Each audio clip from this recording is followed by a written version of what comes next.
Esprit Saint, amour du Père et du Fils, inspirez-moi toujours ce que je dois penser, ce que je dois dire, comment je dois le dire, ce que je dois taire, ce que je dois écrire, comment je dois agir et ce que je dois faire pour procurer votre gloire, le bien des âmes et ma propre sanctification.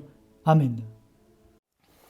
Bonjour chers amis, j'espère que vous allez bien, que vous avez bien choisi votre don du Saint-Esprit. Aujourd'hui, nous allons voir quelque chose qui est un peu méconnu, ce sont les fruits du Saint-Esprit. Alors on confond souvent dons, fruits, je vais tenter en tout cas d'essayer de vous expliquer la différence qu'il y a entre les dons et les fruits du Saint-Esprit. Je commence par lire le Yucat numéro 311.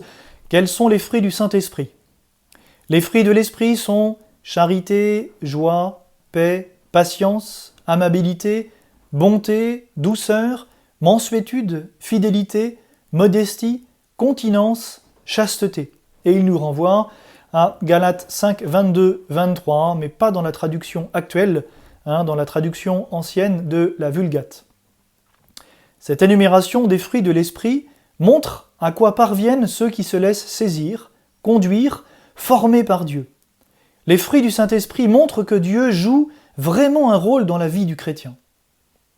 Et donc, si les dons sont l'action proprement dite de l'Esprit Saint en nous, les fruits vont plutôt être les conséquences de cette action, comme des traces de son action en nous, comme une sorte de carte de visite ou une sorte de signature pour que nous sachions que c'est bien l'Esprit Saint qui œuvre en nous.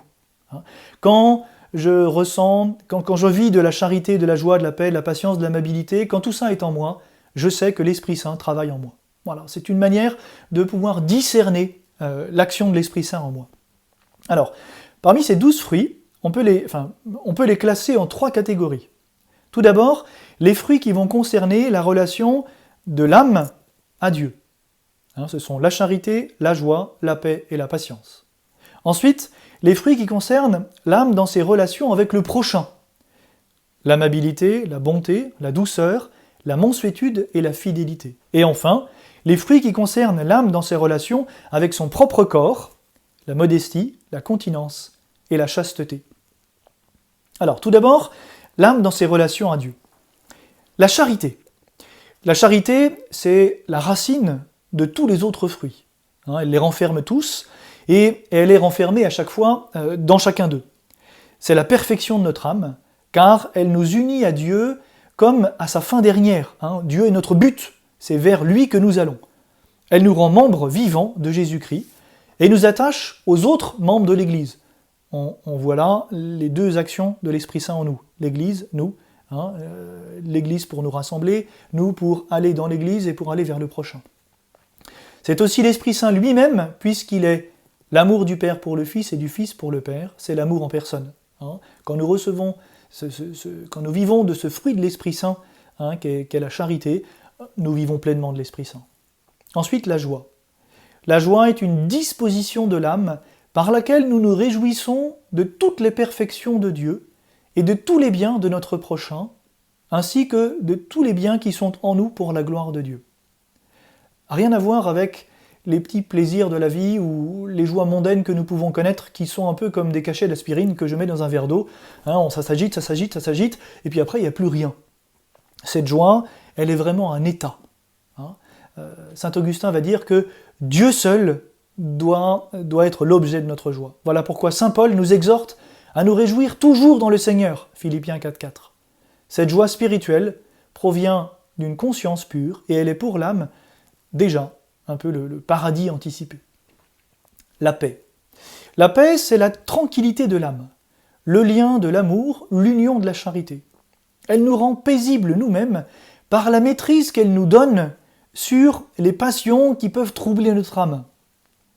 Elle nous unit d'affection avec Dieu, en nous rendant soumis à tous les décrets de sa providence.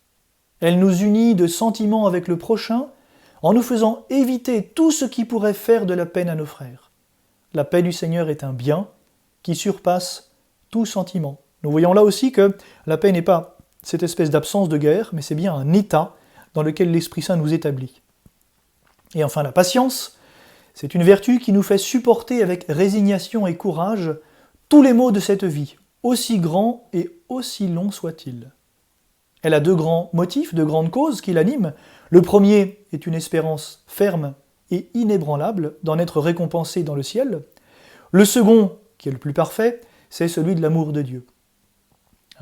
Les apôtres qui reçurent cette patience si abondamment au jour de la Pentecôte souffrirent ensuite non seulement sans se plaindre, mais encore avec une sainte joie, les prisons, les chaînes et les plus cruelles tortures de leurs tyrans. Ensuite, l'âme dans ses relations avec le prochain. Tout d'abord, l'amabilité. Ça n'est pas la capacité à aimer, mais la capacité à être aimable. Le Saint-Esprit me donne de tout faire pour être aimable, pour qu'il soit facile de m'aimer. C'est la capacité à être attentif au bien de mon prochain, à devancer ses désirs bons. C'est le désir ardent de vouloir et faire le bien du prochain. Je ne suis pas en train de séduire, je ne suis pas en train d'attirer à moi, mais je fais en sorte d'être aimable. La bonté. Seul Dieu est bon. C'est la réponse de Jésus au jeune homme riche, vous vous souvenez ? Et la bonté donnée par le Saint-Esprit est précisément cette bonté de Dieu. Cette perfection de la volonté qui nous pousse à faire et à ne vouloir que le bien avec un grand B. C'est donc la capacité à vouloir et faire le bien parfaitement. Elle est parfaitement opposée à la malice et s'oppose avec ardeur et violence à tous les vices. La bonté n'a donc rien à voir avec une espèce de mollesse ou de laxisme.